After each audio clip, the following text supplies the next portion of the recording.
आज बीड हत्ये प्रकरणातल्याच काही महत्त्वाच्या बातम्यांचा पुन्हा एकदा टॉप 9 मधून आढावा घेऊया। बीडमध्ये हवेत गोळीबार करणारा कैलास फडला अटक। मंगळवारी दमानिया यांनी कैलास फडचे फोटो केले होते ट्विट। दमानियांच्या ट्विटनंतर कैलास फडवर अटकेची कारवाई।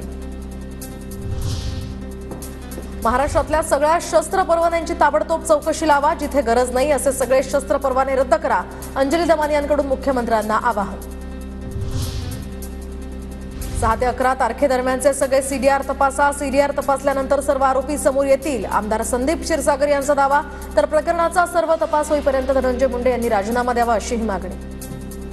ज्यांनी शपथ मंत्री म्हणून घेतलेली आहे तोपर्यंत त्यांना राजीनामे देऊन आणि 3-4 महिन्यात जर पूर्णपणे स्पष्ट झालं त्यांना परत शपथ तुम्ही घ्यायला। आम्हाला ह्याच्यामध्ये राजकारण करायचं नाही।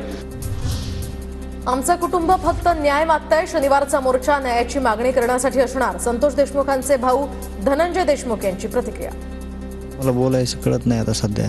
मी रोज एकच मागतोय की आरोपीला अटक करा, मला न्याय द्या, कुटुंबाला न्याय द्या, गावाला न्याय द्या। काय बोलणार आहे मी? बीडमध्ये शनिवारी होणाऱ्या मूक मोर्चाची तयारी सुरू। तर न्याय पाहिजे असा उल्लेख असलेले बॅनर्स। शनिवारच्या मोर्चामध्ये शरद पवारांसह सर्वपक्षीय नेते सुद्धा सहभागी होणार।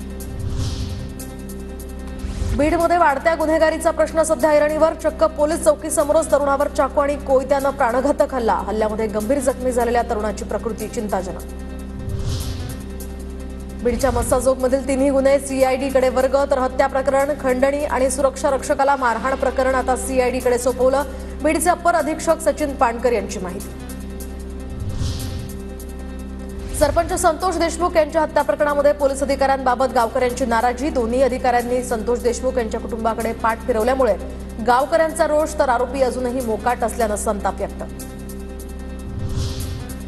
उद्धव ठाकरे हे 2 किंवा 3 जानेवारीला बीड आणि परभणी दौऱ्यावर। तर याआधी शरद पवार आणि अजित पवारांनी सुद्धा केला होता दौरा।